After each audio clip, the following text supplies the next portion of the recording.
So this is it. This is Apple's newest laptop, the MacBook Air, equipped with Apple's M2 chip. Now, I'm sure you guys have all seen the reviews on it already, but the reason why this video is a little bit late is because I really wanted to spend more time with the laptop, but really figure out what it's capable of. Now, as someone who's been using the M1 Max 14-inch MacBook Pro for, I don't know, the last 8 to 9 months, I really wanted to use this as my main machine to not only edit this video, but also figure out if this laptop's gonna be the one laptop that everyone should buy. All right, so right off the gate, the new MacBook Air that I'm reviewing is in this new Starlight color. It's kind of like silver, but with a hint of gold. It's not exactly champagne colored, but it is very subtle. And sometimes in certain lighting conditions, it can actually look a little bit more silver than the Starlight color. But besides this, there's also a new midnight color, which looks black, but with a hint of blue. It looks cool from the photos and videos that I've seen that my friends have sent me, but I hear it's a fingerprint magnet, but it can also wear a lot easier with the paint chipping by the USB-C ports. Now, the new design looks great. It's now squared off, flatter looking, kind of like my 14-inch M1 Max MacBook Pro, but it's still very thin and very light, and I just love the more modern look to it. The display also got a slight redesign with a notch, just like the 14 and 16-inch MacBook Pros. It's slightly bigger, and it can now get up to 500 nits of peak brightness over the 400 on the M1 Air. The camera is also now upgraded with a 1080p camera, which looks awesome. It looks clear and doesn't look too noisy, even in dimly lit situations. Now, the speakers do sound a little bit better than the M1 Air. It's super loud, but it does kind of sound a little muffled at higher volumes and not as thumpy as my 14-inch MacBook Pro. Now, I do want to address the elephant in the room right away, and that's the SSD on the base model 1199 M2 Air. So when the M2 MacBook Pro came out, a lot of people found out that the base model 256 gig model was a lot slower than the 512 gig model, or even the base M1 Air with 256 gigs of storage. Now, I have the 512 gig model here, and I'm getting roughly around 2300 megabytes a second on the read and about 2600 megabytes a second on the write speeds, which is plenty quick, but the 256 gig M2 Air fluctuates between 1300 megabytes a second to 2000 for its write speeds and 1500 megabytes a second for its read speeds. Now, the reason for this is because Apple opted in to use a single NAND chip rather than splitting two 128 gigabyte chips for better read and write speeds like the M1 Air or the higher tier M2 Air and Pros. Now, is this going to be a big deal for those everyday consumers that are going to use this, for schoolwork or office work? No, I don't think that everyday consumers are going to notice the speed difference between the base model to a model with a higher storage capacity on a daily basis.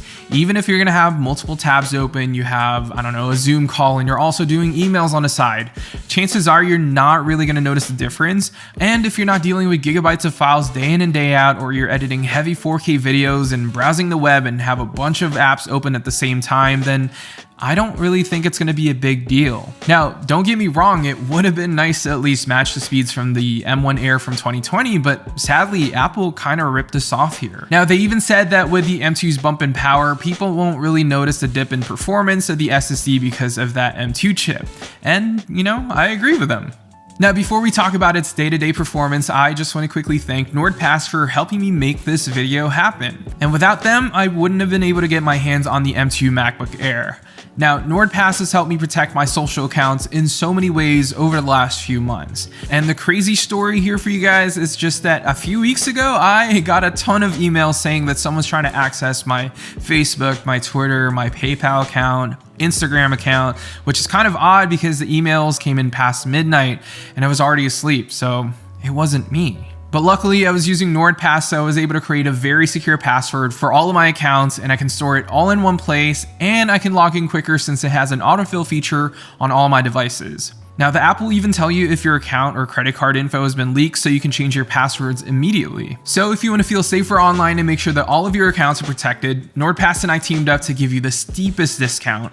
For a limited time only, you can get a NordPass 2-year premium plan for less than $17. Plus, you can get an additional month for free by using my link below or using the code on screen. So if you feel like supporting the channel and want to see more videos from me, make sure to click the first link down below and sign up, and make sure that your online identity is protected. Special thanks again to NordPass for sponsoring a portion of this video.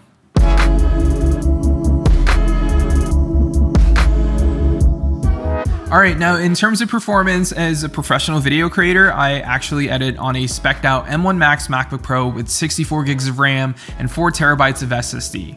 My M1 Max MacBook Pro can edit anything and everything that I've shot, and I can do a ton of After Effects work on it without it even breaking a sweat. Now, I primarily shoot on a Sony a7S III, Sony a7 IV, and sometimes shoot short form videos with either my iPhone 13 Pro or Pixel 6. So now that I've been using this for the past week and a half, close to 2 as my main computer to edit videos, including the one that you're watching now, I'm happy to say that the overall performance on this laptop and my overall experience is somewhat similar to my M1 Max MacBook Pro. Obviously, it's not going to render and export my videos as fast as my M1 Max MacBook Pro, but scrubbing through my Final Cut timeline with multiple plugins and a bunch of 4K clips were all really smooth, and the fact that I can play the timeline without rendering it and not seeing drop frames was really impressive, especially on clips that I shot with my Sony cameras with motion VFX plugins and color grading at the same time. And if you want to see a bunch of benchmark scores, here you go. I'm not really a fan of doing benchmarks just because it's doing a bunch of tests to stress test the machine, and I want to tell you guys my actual experience with the laptop so that you can figure out if this is the right laptop for you. So if you're looking for a starter computer that can slice through 4K videos like butter and you want to use Final Cut Pro, this is a really good option for an on-the-go machine or even a machine that you can use plugged in with an external monitor. Now, my only suggestion is if you plan on using this MacBook Air as your everyday computer for schoolwork, but you also want to edit your videos on your laptop without it slowing down in the future, my recommendation is to get the $1499 version, which I have here, so you can get an additional 2 cores of GPU power, but you're also going to be getting a faster and bigger 512 gigs of SSD, which will come in handy if you're going to be editing videos. Now, if you don't really care about having the fastest nor, having the biggest SSD, then the base model M2 Air is perfect for you. But this upgraded version, in my opinion, is what most people should get. Now, you do have the option to upgrade the RAM to 16 gigs or 24 gigs, which is the max amount of RAM that you can get on the MacBook Air, but that'll cost you an extra $200 or $400.